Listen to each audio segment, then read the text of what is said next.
గుజరాత్లో ప్రమాదానికి గురైన విమానం తొలుత ఢిల్లీ నుంచి అహ్మదాబాద్ వచ్చింది. అక్కడ నుంచి లండన్ వెళ్లాల్సి ఉంది. అయితే ఢిల్లీ అహ్మదాబాద్ మధ్యలోనే విమానంలో సాంకేతిక సమస్య ఉన్నట్లు ఓ ప్రయాణికుడు వీడియో చేశాడు.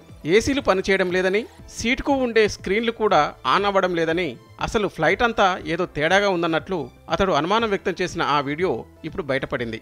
సోషల్ మీడియాలో అది కాస్త తెగ వైరల్ అవుతుంది.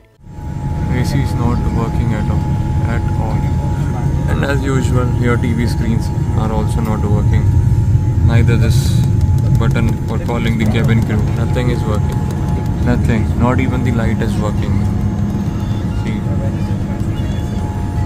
this is what you are providing. And as usual, that is why Air India is considered as one of the worst airlines in the world. AC is still not working, and today it is. It's a Dreamliner 787.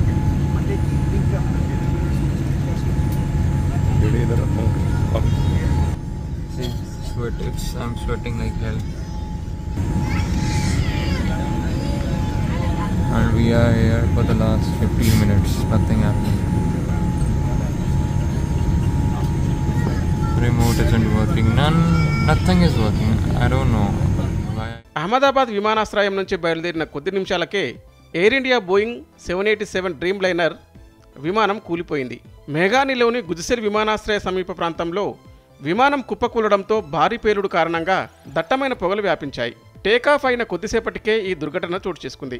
Air India 171 విమానం అహ్మదాబాద్ నుంచి 242 మంది ప్రయాణికులతో లండన్లోని Gatwick ఎయిర్పోర్టుకు బయలుదేరింది.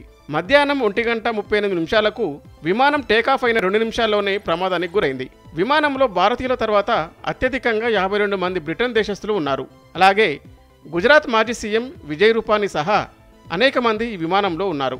2 పైలట్లు, 10 మంది సిబ్బంది సహా మొత్తం 242 మంది విమానంలో ఉన్నట్లు అధికారులు వెల్లడించారు. విమానంలో 169 మంది భారతీయులు, 53 మంది బ్రిటన్ పౌరులు, 7 పోర్చుగల్, 1 కెనడా పౌరులు ఉన్నట్లు గుర్తించారు. విమానంలో 2 శిశువులు సహా 13 మంది చిన్నారులు ఉన్నారు. ప్రమాదంలో 242 మంది ప్రయాణికులు మరణించారని అహ్మదాబాద్ సిపి ప్రకటించారు. మృతుల కుటుంబాలకు విదేశాంగ శాఖ ప్రగాఢ సంతాపం తెలిపింది.